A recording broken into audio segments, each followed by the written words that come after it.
Yang bertuah ialah mereka yang bertuah ia dengan qada Allah Subhanahu wa taala. Okey, faham tu dulu. Kita ni semua duk atas hidup muka bumi ni, dia nak pi kepada dua jalan saja. Sama ada kita ini tergolong di kalangan orang-orang yang dipanggil golongan as-sa'id. Sa'id maksud dia apa? Bahagia, gembira, orang bertuah.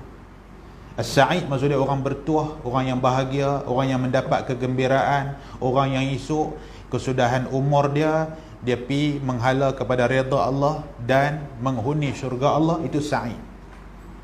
Ataupun satu lagi golongan dipanggil asyaqi. Asyaqi maksud dia apa? Iaitu golongan yang celaka, atau dipanggil orang-orang yang malang.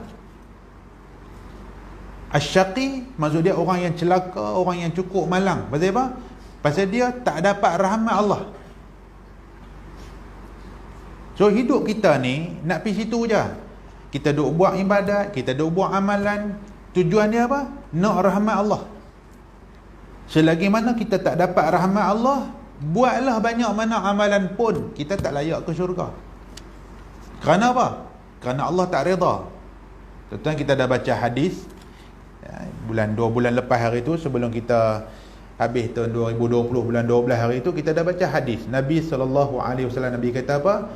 Nabi kata ada satu orang yang dia ni buat amalan dia nampak ke mata orang itu, dia buat amalan ahli syurga. Dia kata Nabi kata wallazi nafsi biyadihi, demi Allah, Nabi kata inna ahadakum la ya'mal bi'amali ahli jannah. Ada di kalangan hampa yang buat amalan ahli syurga. Nabi kata hatta ma yakun bainahu wa bainaha illa zira', sehingga sekira-kira jarak dia dengan syurga tinggal sehasta aja. Sikit lagi nak masuk syurga. Makna dia apa? Sikit lagi dia nak mati. Daripada umur dia muda sampailah umur dia mai alam warga emas, dia dengar amalan soleh dia, sikit lagi 2-3 hari dia nak mati. So Nabi buat perumpamaan macam dia dengan syurga ni tinggal lagi sehasta aja, sikit je lagi. Summa yudrikuhu ma sabaqa lahu fil kitab. Kemudian Alkitab, suratan takdir mendahului segalanya. Faya'mal bi'amali ahli nar. Di penghujung umur dia buat amalan ahli neraka. Kemudian Nabi SAW kata apa? Fayadkhuluha, maka dia masuk neraka. Ada lagi satu orang, Nabi kata dia buat amalan ahli neraka, hatta ma yakunu bainahu wa bainaha illa zira'. Summa yudrikuhu ma sabaqa lahu fil kitab. Dia buat amalan ahli neraka, nampak ke mata orang jahat dia ni. Tapi dekat dia nak mati, Allah Subhanahu wa taala, Allah berkenan untuk nak bagi rahmat dia. Ni kita kata rahmat ni.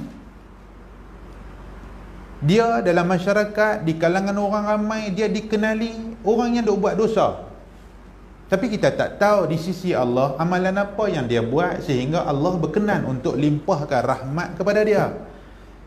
Ulama kata kalau Allah nak limpahkan rahmat kepada satu-satu hamba, Allah Subhanahu wa taala akan bagi dia buat amalan ahli syurga di penghujung umur dia, sabit dengan hadis Nabi yang kita pernah baca juga. Maka dia buat amalan ahli, fayamalu bi amali ahli jannah fayadkhuluha. Dia buat sikit amalan ahli syurga, tapi Allah berkenan masuk syurga. Tuan-tuan, muslimin dan muslimat yang dirahmati Allah. Sebab tu Nabi ada sebut dalam hadis yang lain, Nabi kata la ta'jabu bi'amali ahadin. Jangan berasa ta'ajub sangat dengan amalan satu orang. Jangan berasa heran sangat, jangan berasa kagum sangat dengan amalan satu orang, hatta tanzuru bima yukhtamulah, sehinggalah hampa menyaksikan dia mati lagu mana. Tu, nampak tuan-tuan? Di masjid Padang Serai kuliah subuh baru ni kita kata apa? Jangan pandang orang dengan pandangan hina, walaupun dia nampak sebagai orang-orang yang tak banyak amalan. Pandang dia dengan pandangan kesian, kasih sayang, doa dekat dia, Tuhan bagi hidayah dekat dia. Kita pun tak tahu lagi kita lagu mana. Tapi kita jangan berasa heran sangat, apatah lagi heran dengan diri sendiri kita ni, sehingga kita ni esok betul-betul lagu mana kita ni bila kita mati esok. Hatta tanzuru bima yukhtamulah, sampailah kamu menyaksikan dia ni yang hang rasa hebat sangat ni, dia mati lagu mana. Fa innal amil, Nabi kata ada orang buat amalan, ya'malu zamanan min umurih aw burhatan min dahrih bi amalin salih. Dia buat amalan soleh ni panjang umur dia, sepanjang umur dia, begitu lama sekali. Lau mata alaih, Nabi kata sehingga kalau dia mati waktu tu, dakhalal jannah, dia ahli syurga. Summa yatahawwal fayamalu amalan sayyi'ah. Nabi guna istilah apa? Kemudian dia berubah, dia buat satu amalan jahat yang berdosa. Nabi tak kata sayyi'at, Nabi kata fayamal amalan sayyi'ah. Dalam terjemahan mudah apa dia? Dia sudah buat satu amalan yang amalan itu sayyi'ah, satu amalan jahat. Kemudian Nabi kata dalam hadis tu, ada satu hamba pula buat amalan yang tak elok, ya'malu sayyi'. Kalau dia mati waktu tu dia buat amalan tak elok, dia jadi ahli neraka. Kemudian dia berubah, fayamal amalan salihah. Kemudian dia ni pula buat amalan salih satu je. Allah tuan-tuan, hidup atas muka bumi ni nak apa? Nak rahmat Allah aja. Tak usah berasa bangga dengan diri sendiri, tak usah berasa bangga dengan apa yang kita duk buat, tak usah duk berasa orang lain lekeh pada kita. Tak ada tuan-tuan. Kalau Allah berkenan satu orang untuk bagi syurga kerana dia bagi minum kepada anjing yang kehausan, Allah boleh bagi syurga. Bukan nak nafikan amalan baik tak, bukan. Semua kita mengharapkan keredaan dia aja. Semua kita. Dan kita menuju ke situ. Kemudian Nabi kata apa? Wa idza aradallahu bi 'abdihi khairan ista'malhu. Kalau Tuhan nak kebaikan dekat satu-satu hamba, Tuhan akan bagi dia dan buat amalan. Saya terjemah lagu tu. Allah akan bagi kemampuan kepada dia, dia boleh buat satu amalan qabla mautih, sebelum mati. Sahabat tak faham, depa tanya Nabi, ya Rasulullah, wa kaifa yasta'miluhu, yang kata dia dan buat amalan tu lagu mana? Nabi kata yuwaffiquhu li'amalin salih. Allah Subhanahu wa taala, Allah berkenan, Allah anugerah dekat dia satu kemampuan untuk dia buat amalan soleh. Allah bagi taufik dekat dia. Yuwaffiquhu maksud dia Allah bagi taufik dekat dia. Taufik apa? Tuhan bagi kat dia kemampuan, bagi kuasa, bagi kekuatan, bagi kesedaran dekat dia. Dia mula nak berubah, padahal dia nak mati lagi 1-2 hari ya, tapi dia nak berubah. Tuan-tuan. Kemudian summa yaqbiduhu alaih. Ketika dia buat amalan soleh, nyawa dia dicabut. Dia ahli syurga.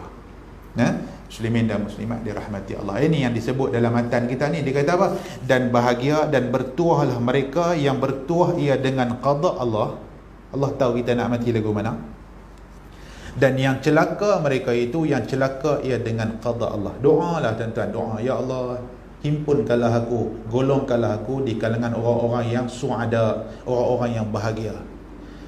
Dalam bulan Ramadan selalu kita doa, ya Allah, jadikanlah kami minas su'ada'il maqbulin, di kalangan orang-orang yang bahagia dan diterima amalan.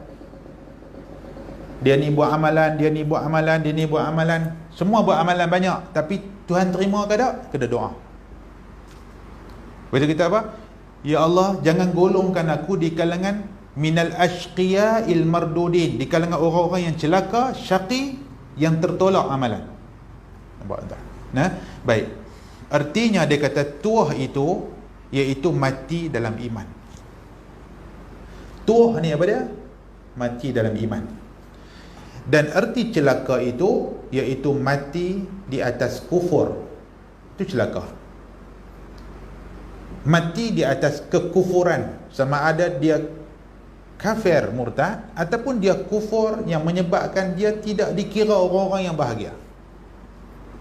Kufur nikmat, mati dalam keadaan duk buat dosa, wal'iyazubillah, mati tak ada nak buat kewajipan, tak ada semayang, semayang pun tak semayang 20 waktu, tak ada nak qada balik pun tak ada, mati. tuan-tuan, ini dia. Dan erti qada itu ialah iradah Allah Subhanahu wa taala serta ta'alluq pada azali. Dalam ilmu Allah, Allah tahu kita ni macam mana kesudahan kita. Dia ada benda kemah mana kita pun tuan-tuan, yang kita makhluk ni, yang kita manusia ni, apa semua ni, ada ilmu yang kita tak ada. Tuhan tak bagi. Dalam Quran Tuhan kata apa? Innallaha indahu ilmus sa'ah. Satu, bila kiamat, tak tahu. Hatta Nabi, hatta para malaikat, hatta Israfil yang duk pegang sangkakala, dia tak tahu. Malaikat Israfil yang di mulut dia sudah ada trompet sangkakala tu, yang tunggu time saja arahan Allah, dia pun tak tahu. Yang kata bila, betul-betul bila, every second, tak tahu. Orang duk buat andaian macam-macam lah tuan-tuan. Andaian je tak tahu, cerita dia tak tahu. Innallaha indahu ilmus sa'ah. Ilmu tentang kiamat tak ada siapa tahu. Satu. Wa yunazzilul ghaith. Nombor dua, bila nak turun hujan, tak tahu. Hatta malaikat yang duk jaga khazanah Allah Subhanahu wa taala ni, dalam bab nak turun hujan, nak bagi rezeki apa semua pun tunggu arahan Allah. Tak tahu. Kadang pokok hujan nampak kesakan dah tuan-tuan. Dia berkata panas serai nak hujan Allah, panas lah ni. Tak ada. Pergi mana ada pokok hujan yang punya gelap tadi ni? Angin kuat-kuat tak ada. Dia berkata turun hujan di Kuala Ketil. Tadi punya bagus duk gelap tang ni, dia pergi turun tang lain. Tuan-tuan, tak tahu. Nombor dua, ilmu tentang bila nak turun hujan, kita tak tahu. Wa ya'lamu ma fil arham. Apa yang ada dalam rahim si ibu pun tidak tahu. Pilah pakar ONG pun, dia boleh kata apa? Saya dah scan dah semua. Anak ni insya-Allah lah tengok tu tak nampak tanda lelaki, perempuan lah. Pasal tak nampak, kalau lelaki dia kata ada lah dekat kemaluan tu kita boleh nampak tanda. Tak kelak-kelak lelaki-lelaki. Dia simpan ke mana pun tak tahu. Nampak tak tuan-tuan? Orang lelaki-lelaki dia dah peluru apa semua. Waktu scan, doktor kata kalau saya duk scan, kalau tak ada. Pergi doktor kedua pun serupa. Yang suami isteri ni pun dah prepare dah apa semua. Dia kata apa? Anak perempuan kok beli baju perempuan pun seakan dah seronok anak sulung. Keluar lelaki-lelaki. Telefon adik, ambil lah baju kat anak. Aku dapat anak lelaki-lelaki. Nampak tuan-tuan? Wa ya'lamu ma fil arham. Hak ada dalam rahim tak tahu. 3. Wa ma tadri nafsum madza taksibu ghada. Apa yang kita nak buat esok pun kita tak tahu. Tuan abang kata saya, esok tuan-tuan nak makan apa? Saya abang kat orang perempuan lah, dia kata Ustaz, saya esok nak makan gulai nyok-nyok. Tu rancang, belum tahu lagi. Bini masak apa gulai ikan apa semua, tiba-tiba waktu dekat nak makan tengah hari, bos telefon. Hang kena mai. Tak ada nak makan, gulai baru duk mendidih. Dah tuan-tuan. On the way pi tempat kerja, nak kena settle kerja. Semalam kata nak makan gulai ikan. Itu rancang nama dia. Betul-betul ma tadri nafsum madza taksibu ghada. Kita hebat macam mana pun, ada PhD, profesor, ilmu banyak pun, kita tak tahu nak buat apa esok, tak tahu. Allah aja tahu kita nak buat apa. Hatta malaikat kiraman katibin pun tak tahu. Dia tunggu je. Dia tunggu je kalau kita nak buat baik, dia tunggu sampai kita buat baik. Dengan niat kita baik itu dia tulis pahala. Kalau nak buat jahat, dia tunggu sampai tempuh kejahatan, baru dia tulis satu dosa. Malaikat dekat tu dia tahu. Kita sendiri pun tak tahu.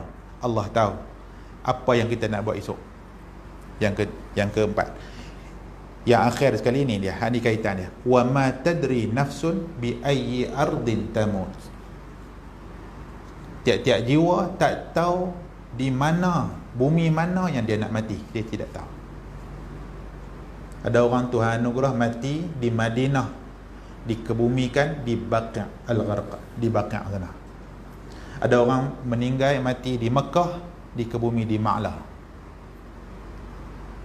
Ada orang esok flight nak balik main Malaysia dah, duduk dari tanah haram tu, mati di Madinah.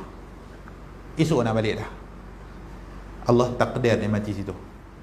Ada orang duduk padang serai, jenazah dia esok disimpan di Kok Diang, contoh disimpan di aluk ustaz. Dia tak tahu. Dia daftar semua khairat sini apa semua dah. Keluarga kata apa?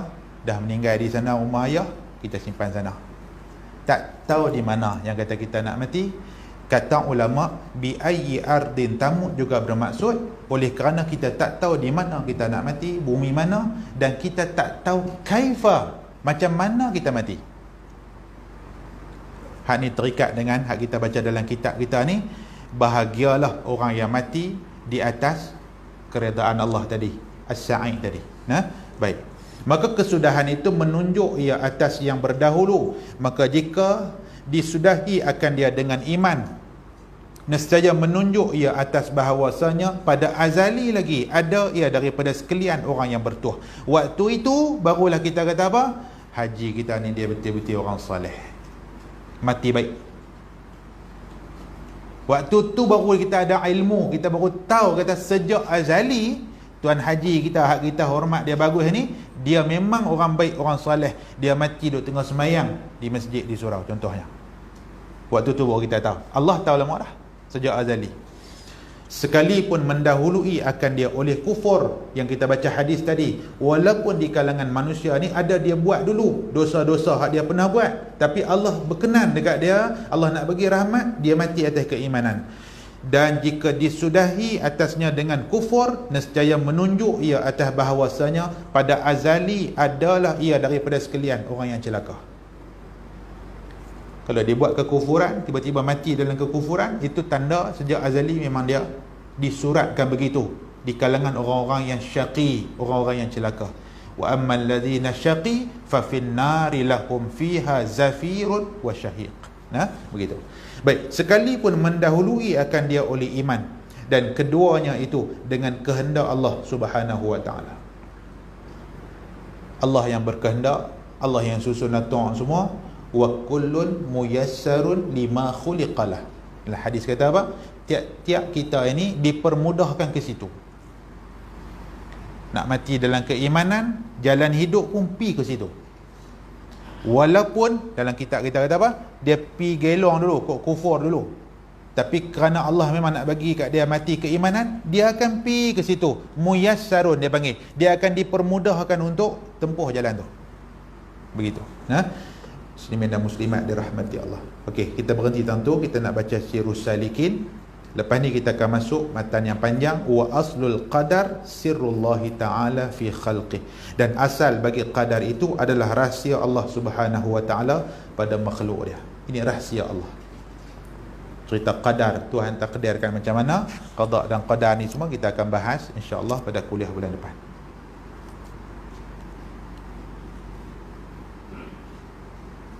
Baik, kita menggunakan Sirrus Salikin fi tariqati sadati sufiyah.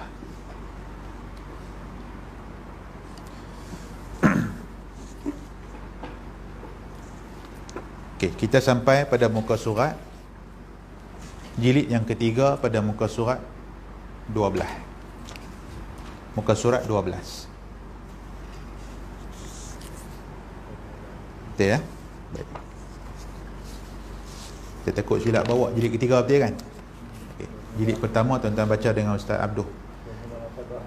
Bermula martabat awliya Allah yang awam itu. Okay. Kita start pada muka surat 12 di pertengahan itu. Qala al-musannif rahimahullahu ta'ala wa nafa'ana bi'ulumi fid darani amin. Baik, sebelum tu tuan-tuan undang satu baris ke atas, dia kata bermula martabat yang ketujuh ini, iaitu awliya Allah yang kamil, lagi mukammil, yang khawas, lagi khawasil khawas. Okey, kita stop dulu cerita tentang orang yang sampai kepada martabat yang ketujuh, dipanggil awliya Allah yang sempurna, yang kamil. Nah, baik. So malam ni kita sambung bermula martabat awliya Allah yang awam itu. Apa maksud awliya Allah? Itu kita faham dulu. Kita punya mentaliti, sebahagian orang dia ingat wali ni apa? Wali ni kira lagu jalan atas hayang, terbang atas pokok, kan? Dia kita punya, itu nama dia. Kalau Allah bagi itu karamah.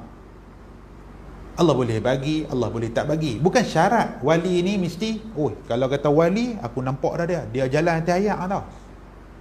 Tadi duk ada di padang serai, seminit je dah aku sampai kepala batas.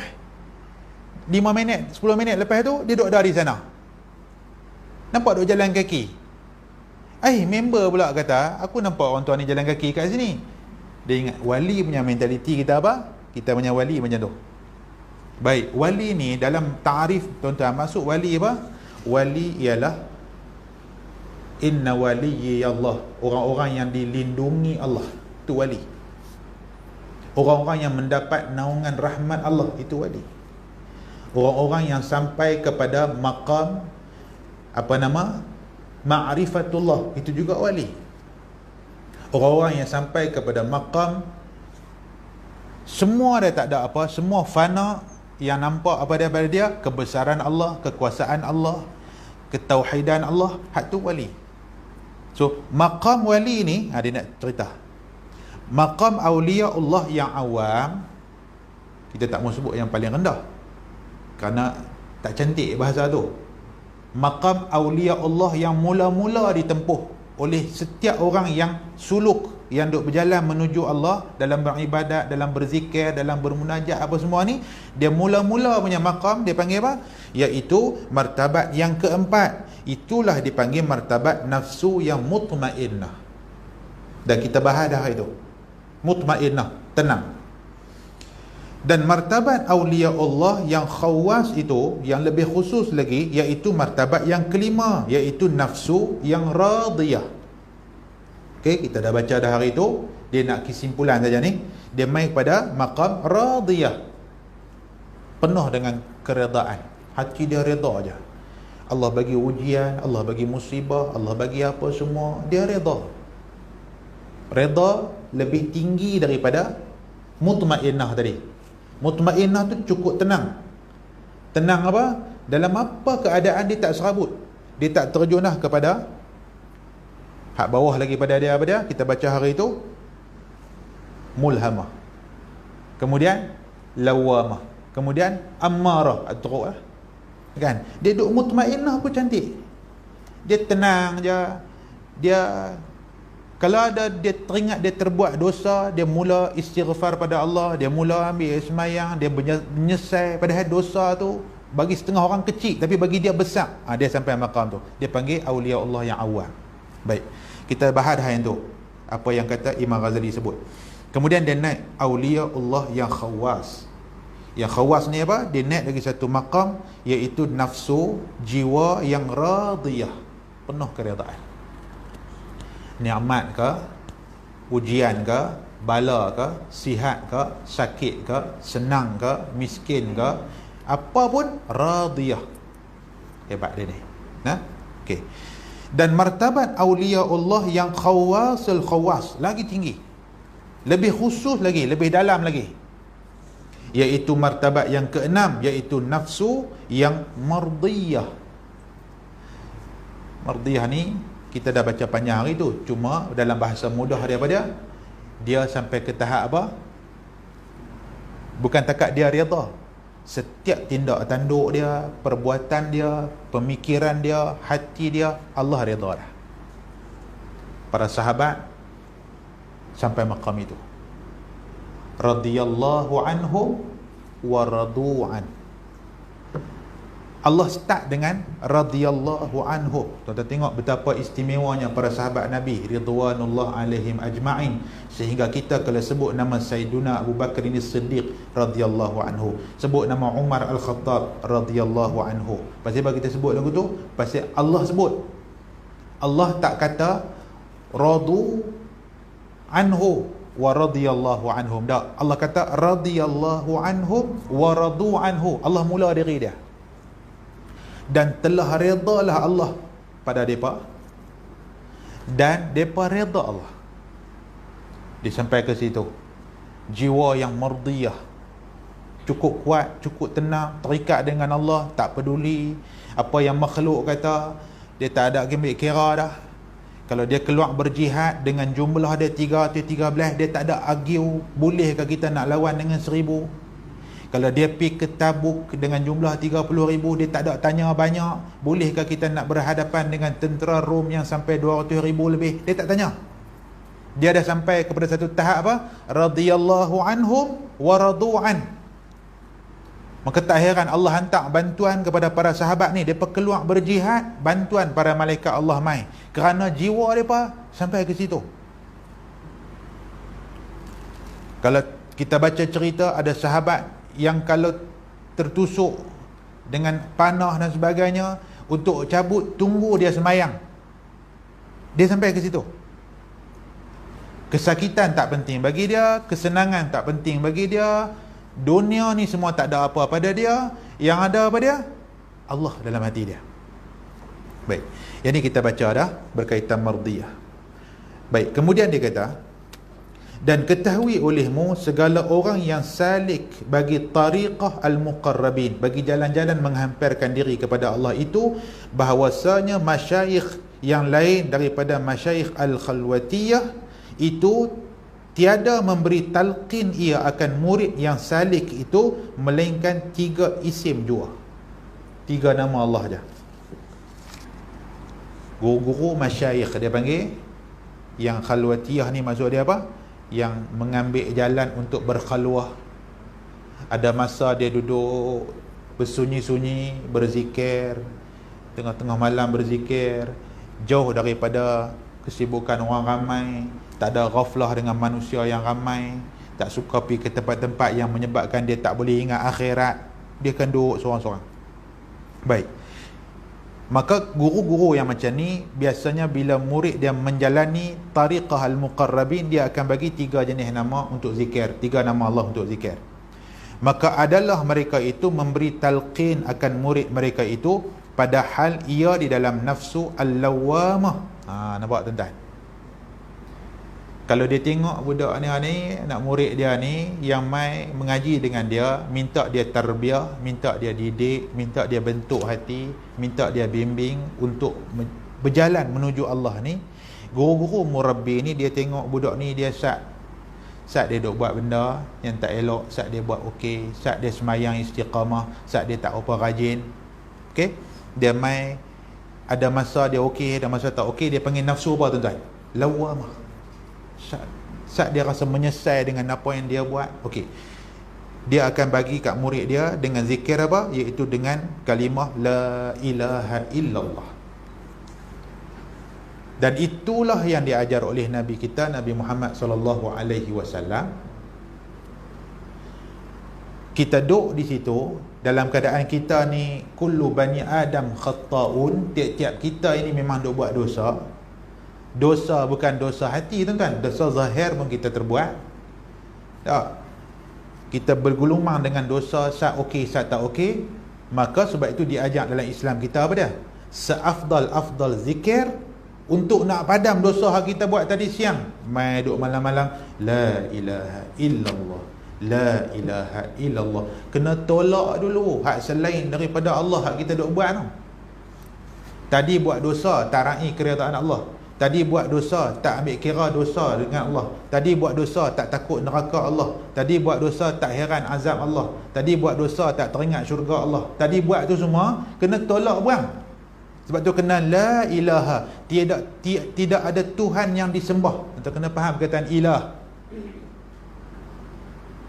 Tuhan tak kata la Rabb, tak digunakan perkataan Rabb.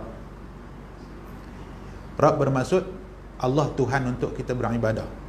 Ilah maksud dia Tuhan. Ilah maksud Tuhan yang disembah oleh orang yang lain, yang sembah bukan Allah. Ilah, ada ilah. La ilaha maksud dia apa?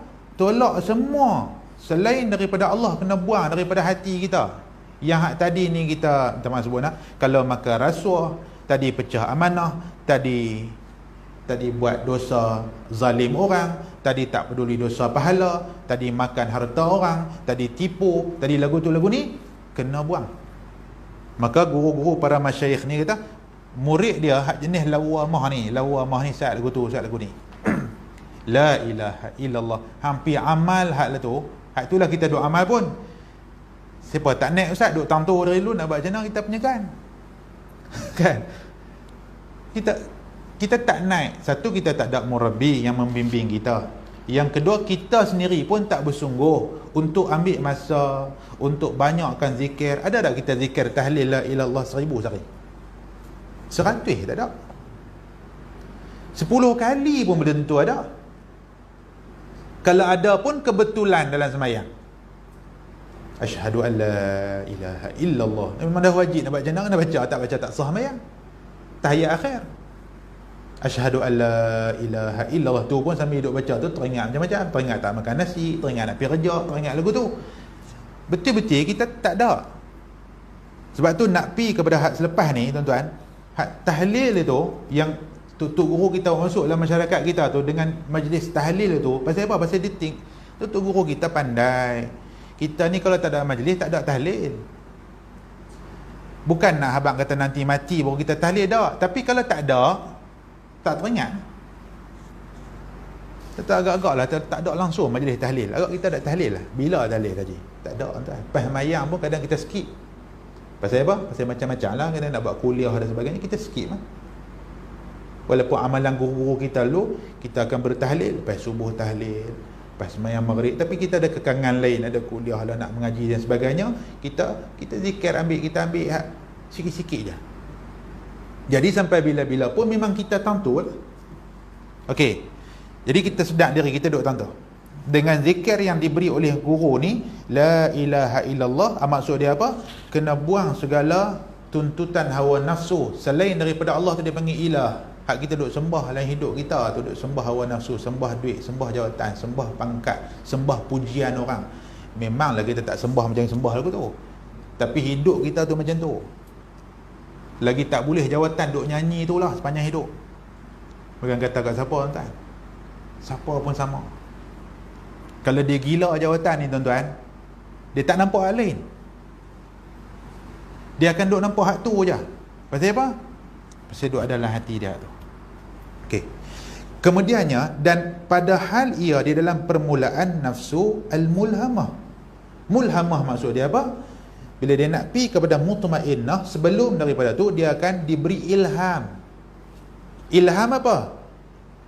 Fa'alhamaha fujuraha wa taqwaha qad aflaha man zakkaha wa qad khaba man dassaha. Itu Quran sebut. Allah sebut dalam Quran. Apa maksud dia? Fa'alhamaha, Allah Subhanahu wa ta'ala ilhamkan dekat hati-hati manusia ni fujuraha, buat tak elok. Allah izinkan malaikat bisik kat kita. Bisikan itu daripada iblis. Ada lagi lammatul malaikah ataupun lammatul malak, bisikan daripada malaikat. Ada satu lammatul syaitan, bisikan iblis. Allah izin. Fa'alhamaha fujuraha, dia bisik, tak payah buat, tak payah bangkit semayang, nanti doa lagi lah, lagu tu dia duk ilham kat kita. Dia panggil mulhamah. Tu tingkat daripada lawamah nak pergi kepada mutmainnah, tu dia ada mulhamah. Kalau bertuahnya kita ni, ilham hak baik banyak. Tengok-tengok ada duit lebih bulan ni, dia main ilham, aku nak bagi, aku nak sumbang kot dong, aku nak buat khairat ni, aku nak buat kebaikan ni. Dia main macam tu. Itu nama dia orang-orang yang bertuah tadi. Okey. Maka orang-orang yang macam ni, itu permulaan, dia kata permulaan, yakni orang-orang yang permulaan nafsu al-mulhamah dengan zikirnya Allah, Allah, Allah. Lagi kita tak boleh buang daripada hati kita hak segala tak elok semuanya, la ilaha illallah, la ilaha illallah, tu kena. Tapi bila sampai kepada satu maqam mulhamah tadi, di permulaan mulhamah itu, dia mula nak tamkin, nak tetapkan Allah dalam hati. Dia zikir dia Allah, Allah, Allah, Allah, Allah, Allah. Allah itu tak mesti di lidah dia, dalam hati. Walaupun lidah dia tak sebut, tapi hati dia Allah, Allah, Allah. Itu tu dia maksud dia nak menuju kepada mutmainnah. Mutmainnah tak sampai lagi. Pastikan, sebagian ulama kata, bila hati duk sebut Allah, Allah, Allah, Allah sepanjang masa, sepanjang detik. Sebab tu kata apa? Tidur orang-orang yang alim itu baik, lebih baik daripada tidur orang-orang yang kuat ibadat tapi jahil. Ikut ibadat tapi jahil. Pasal apa? Pasal tidur hati orang alim, orang yang ada ilmu, orang yang hati dia duk sebut Allah ni, dia hati dia tak mati. Terkejut jaga Allah. Orang gempak la ilaha illallah Allah macam tu. Kan? Ini kita orang gempak keluar maki hamun macam-macam lah, keluar bahasa Kedah kita apa semua, tuan-tuan. Okey, Allah. Dan pada ia di dalam akhir nafsu mulhamah itu dengan hu. Ini ada perbahasan yang kita sebut dah itu. Hu bermaksud dia. Saya kita simpulkan. Ni daripada mana ni? Tuan-tuan sedap tak kita baca ayat kursi? Allahu la ilaha illa hu al-hayyu al-qayyum. Itu kita duk baca. Allahu la ilaha illa, tu kita duk zikir lagi duk lawamah la ilaha illallah, la ilaha illallah. Naik maqam dia pi kepada mulhamah tadi, mai kepada Allah. Sebelum masuk hu, iaitu tetapkan Allah dulu. Tu zikir Allah. Baru kita boleh sebut hu. Hu ni maksud dia. Kalau kita bahasa Arab tuan-tuan, kawan kita sembang, kita kata dia, hu juga, huwa juga. Tapi sebelum nak sampai kepada zikir hu, hati-hati. Bukan semua orang boleh ke situ, kerana takut nanti masuk dalam hati dia yang lain. Selagi tak tamkin elok-elok Allah tu dalam hati, la ilallah tak mampu lagi menafikan segala hal tak elok dalam hidup kita. Kita duk zikir hu, kita dia panggil apa tuan-tuan? Umpama naik bumbung rumah tak pakai tangga, dia lompat terus, tak boleh. Sebab nafsu kita apa tuan-tuan? Fa'alhamaha fujuraha wa taqwaha. Kadang-kadang taqwa, kadang-kadang tak elok. Saat lagi dia tergelincir jatuh, tangga tak ada tuan-tuan, dia kelepuk ke bawah tu, yang teruk. Tuan-tuan hati-hati. Dalam tasawuf ni ada orang sesat. Bukan tasawuf tu tak elok, tapi jalan hak dia ambil ilmu tu tak betul. Adakah semayang batin? Mana ada, Rasulullah tak tunjuk. Semayang batin. Saya tak semayang, saya sampai kepada makrifat hakikat tinggi saya. Hampa orang awam kena semayang lah. Semayang apa? Hampa semayang zahir, hak nampak tungin terbalik ni. Aku batin. Mana ada? Tu nama dia lompat nak atas rumah tak pakai tangga. Yang betul apa tuan-tuan? Sembahyang zahir dahulu. Sembahyang. Oh, tak khusyuk lagi. Sembahyang lagi. Sampai rasa hina duduk diri depan Allah. Sembahyang, tungin, bangkit, tungin, tu sujud, bangkit, rokok, sujud, bangkit, rokok. Tak main lagi rasa. Maksud dia sembahyang tu tak jadi apa lagi.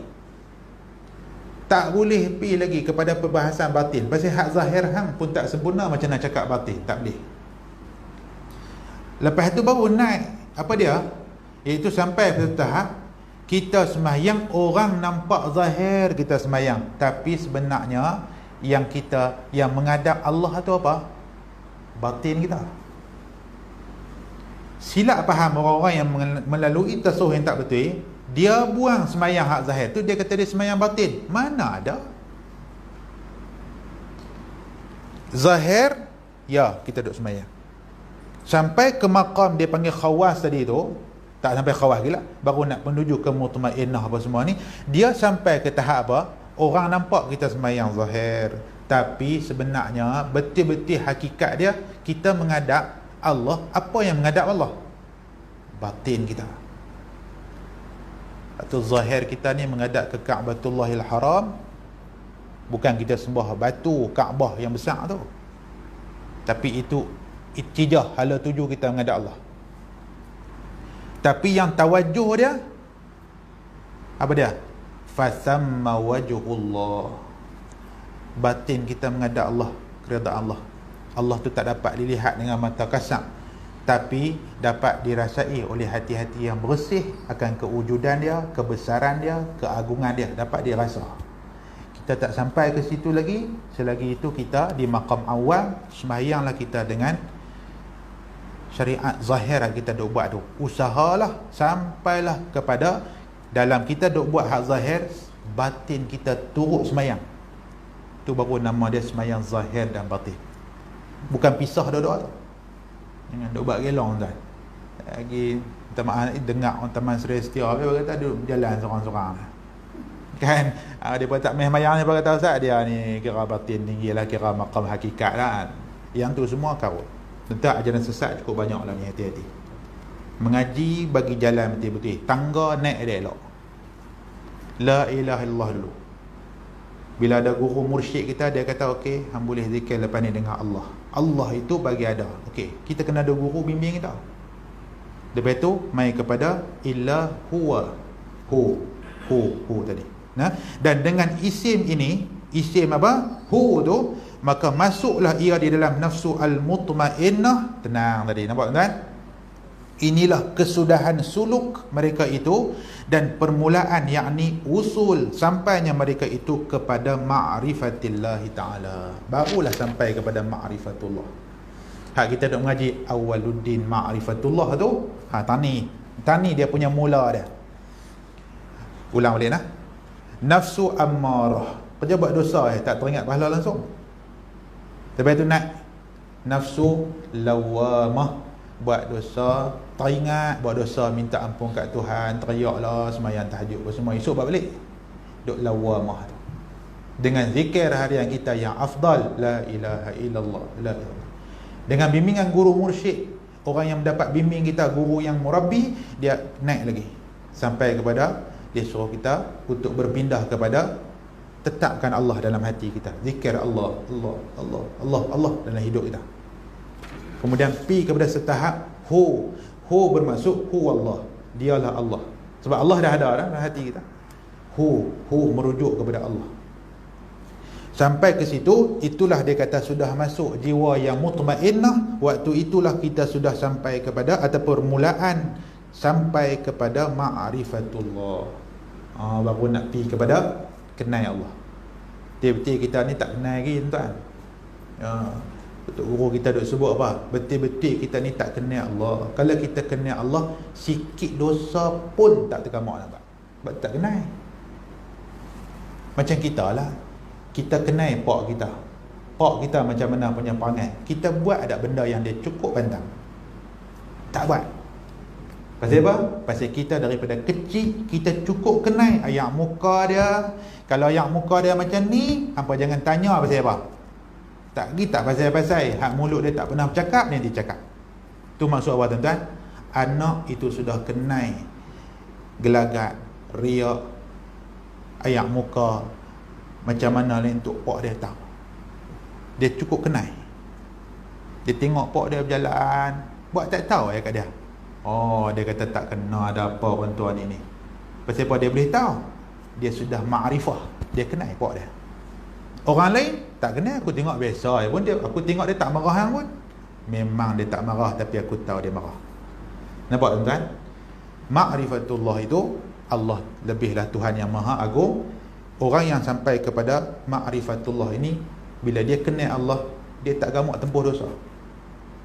Dia sudah sampai kepada mutmainnah tadi. Nah, dengan Allah duduk dalam hati dia, zikir harian dia diberi oleh guru, iaitu hu tu tadi. Nah, baik, adapun masyayikh tariqah al-khalwatiyah itu, maka iaitu terkadang mereka itu memberi talqin akan murid mereka itu dengan 7 isim, wallahu a'lam. Nanti kita akan perincikan hak saya sebut tadi, la ilaha illallah huwa al-hayyu. Kemudian nak pi kepada al-qayyum, ada haq, ada istilah haqqun, benar. Apa dia tu? Apa dia maksud? Supaya dia sampai kepada tauhid sifat. Dalam zikir ahli sufi ni ada sampai kepada tauhid af'al, kemudian naik kepada tauhid asma, kemudian naik kepada tauhid sifat, kemudian sampai kepada qayyum, supaya sampai kepada maqam al-baqa billahi ta'ala.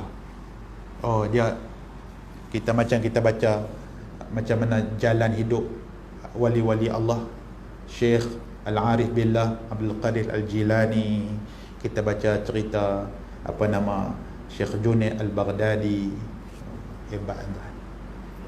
Syekh Junaid Al-Baghdadi, kita baca macam cerita Imam Al-Ghazali, dia sampai kepada situ. Duk baca ayat kursi huwal hayyul qayyum, sampai sungguh. Al-qayyum maksud apa? Allah itu sampai kepada kita ni maqam al-baqa billah, yang kekal Allah. habis semua, binasa, tak ada apa.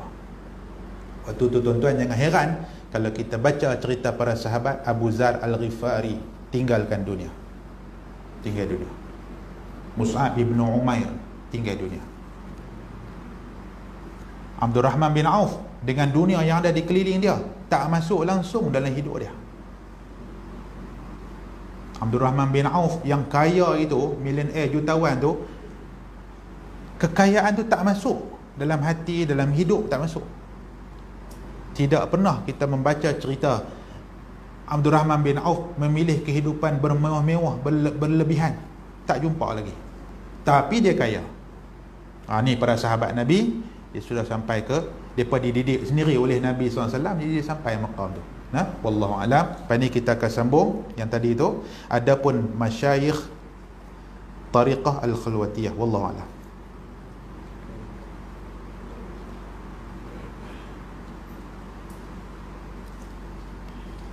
Okey ya, 8-9 baris kira banyak kan? Kan? Kalau tuan mengaji di pondok-pondok 3 baris ya. Ada tok guru dia kupas banyak lagi. Dia baca 3 ayat dia kupas. Dia baca 4-5 kalimah dia kupas. Yang ni kita kuliah umum, kita baca bagi laju sikit. Kalau tidak tuan-tuan, memang kitab ni tak tahulah 50 tahun tak habis. Betapa banyaknya ilmu yang ditinggalkan oleh ulama dikarang begini dalam kitab dia. Wallahu alam. Yang baik itu daripada Allah. Salah silap kasar bahasa, saya minta ampun daripada Allah, saya minta maaf daripada tuan-tuan. Allahumma salli ala sayyidina Muhammadin fil awwalin wal akhirin wa sallim wa radiyallahu tabaraka wa ta'ala an sadatina wa ashabi sayyidina Rasulullah ajma'in. Allahumma ja'al jam'ana hadha jam'an marhuma wa tafarruqana min ba'dihi tafarruqan ma'suma. Allahumma anfa'na bima 'allamtana wa zidna ilma. Wa sallallahu ala sayyidina Muhammadin wa ala alihi wa sahbihi ajma'in. Walhamdulillahi rabbil alamin. Tasbih kafarah dan suratul Asr. Subhanakallahumma wa bihamdik, asyhadu an la ilaha illa anta, astaghfiruka wa atubu ilaik. Bismillahirrahmanirrahim. Wal 'ashr illa allazina amanu wa 'amilus solihat wa tawassaw bil haqqi wa tawassaw bis sabr. Assalamualaikum warahmatullahi wabarakatuh.